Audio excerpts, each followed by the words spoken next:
नमस्कार बच्चों, कैसे हैं आप लोग। आशा करते हैं अच्छे से होंगे और आपकी पढ़ाई भी बहुत ही अच्छे से चल रही होगी। बच्चों, हम लोग जो कर रहे हैं वो क्लास 10th का संस्कृत व्याकरण है। संस्कृत व्याकरण में हम लोग बहुब्रीहि समास पढ़ रहे थे। बहुब्रीहि समास में आप समझ चुके थे समानाधिकरण बहुब्रीहि समास और व्याधिकरण बहुब्रीहि समास। समानाधिकरण बहुब्रीहि समास जिसमें कि जो पद होंगे उसमें समान विभक्ति का प्रयोग होगा, ठीक है, वो समानाधिकरण बहुब्रीहि समास है। और जिस पद में विभक्ति का जो प्रयोग होगा वो अलग अलग विभक्ति का प्रयोग हो, वो क्या हो जाएगा, व्यधिकरण बहुब्रीहि समास हो जाएगा, ठीक है। समान विभक्ति का प्रयोग हो तो समानाधिकरण है, और असमान विभक्ति का प्रयोग हो, अलग अलग विभक्ति का प्रयोग हो तो व्यधिकरण बहुब्रीहि समास है। अब तीसरा आपका बहुब्रीहि समास का विभेद है तुल्य योग। कौन सा विभेद है? तुल्य योग बहुब्रीहि समास है, ठीक है। तो तुल्य योग बहुब्रीहि समास किसे कहते हैं? तुल्य योग, तुलना करना, योग बहुब्रीहि, तुलना करना है। तुल्य योग मतलब तुलना करना, और जहाँ पे तुलना होगी वहाँ पे क्या आ जाएगा, सह आ जाएगा, ठीक है। और इसमें अधिकतर जब हम विग्रह करते हैं तो उसमें तृतीय विभक्ति का प्रयोग किया जाता है। तृतीय विभक्ति लगती है, ठीक है। तृतीय विभक्ति यानी कि करण कारक, तृतीय विभक्ति यानी कि करण कारक का प्रयोग किया जाता है लगभग। तुल्य योग बहुब्रीहि समास, इसमें स का योग होता है। देखिए लिखा हुआ है आपकी बुक में कि इसमें किसका प्रयोग होता है, सह का प्रयोग होता है, ठीक है। जैसे कि उदाहरण दिया हुआ है, सपुत्र सा अनुज, सपुत्र सा अनुज।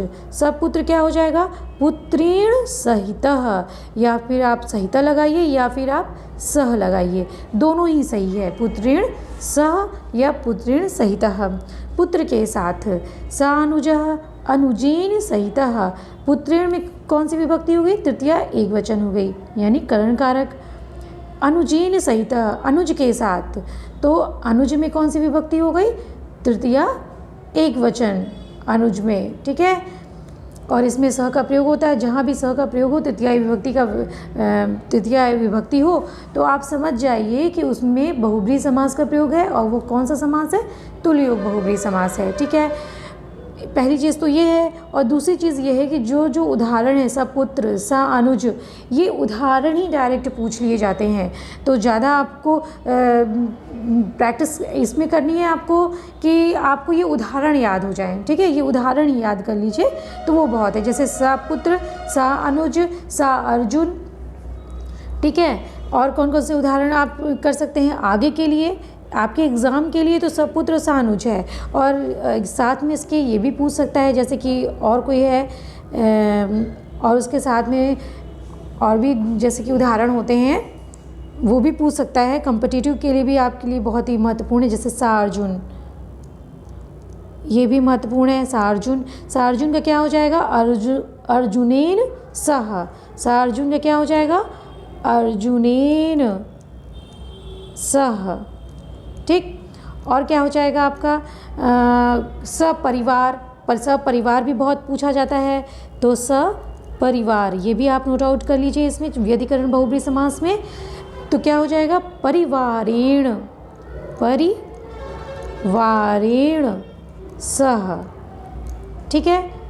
और क्या हो जाएगा, सपुत्र आपको पता ही चल गया, और सा अनुज भी है, और स सीता, ठीक है। मान लीजिए है एक मिनट, सीता है, तो सीतयाः, ये स्त्रीलिंग है ना, तो इस स्त्रीलिंग में तृतीय क्या हो जाएगा, सीतयाः सह, ठीक है। और ये तो हमेशा याद रखिए, जहाँ भी सह लगता है वहाँ पे तृतीय विभक्ति का ही प्रयोग किया जाता है। जब आप आगे कारक पढ़ेंगे ना तो उसमें आपको समझ में आएगा, उसमें सूत्र के साथ आप समझेंगे कि कौन कौन से तृतीय विभक्ति में सूत्र लगते हैं और कहाँ कहाँ तृतीय विभक्ति प्रयोग की जाती है, ठीक है। तो आपका तुल्य योग बहुब्रीहि समास हो गया। अब चौथा आता है आपका व्यतिहार बहुब्रीहि समास। व्यतिहार बहुब्रीहि समास वहाँ प्रयोग किया जाता है जहाँ पे लड़ाई झगड़ा या युद्ध से संबंधित हो, वहाँ पे लड़ाई झगड़ा मोस्ट इम्पॉर्टेंट, जहाँ पे लड़ाई झगड़ा का अर्थबोध हो वहाँ पे क्या प्रयोग किया जाता है, व्यतिहार बहुब्रीहि समास का प्रयोग किया जाता है। इसका बहुत ही महत्वपूर्ण और फेमस उदाहरण है केशा केशी। इसमें दिया नहीं हुआ है, आप नोट कर लीजिए, केशा केशी। केशा केशी जब भी आए तो आप कहिए व्यतिहार बहुब्रीहि समास है। ठीक है, इसका जो विग्रह बनेगा वो कैसे बनेगा, केशेषु, केशेषु, केशेषु। ठीक, केशा केशी ये व्यतिहार बहुब्रीहि समास का उदाहरण है। और स लग जाएगा तो वो तुल्ययोग बहुब्रीहि समास का उदाहरण हो जाएगा। ठीक, और इसमें आपके बुक में क्या दिया हुआ है, आपकी बुक में मुष्टा मुष्टि, मुक्का मुक्का और केशा केशी से तात्पर्य वो जो केश से है, वहाँ भी जब द्रौपदी का केश को खींच करके दुशासन पूरे उसमें कर रहा था, घसीट करके जब ला रहा था, तो वहाँ पे लिया गया है केशा केशी को। और तो वो भी एक लड़ाई झगड़ा और युद्ध से एक उसका आभास होता है ना, लड़ाई झगड़े का।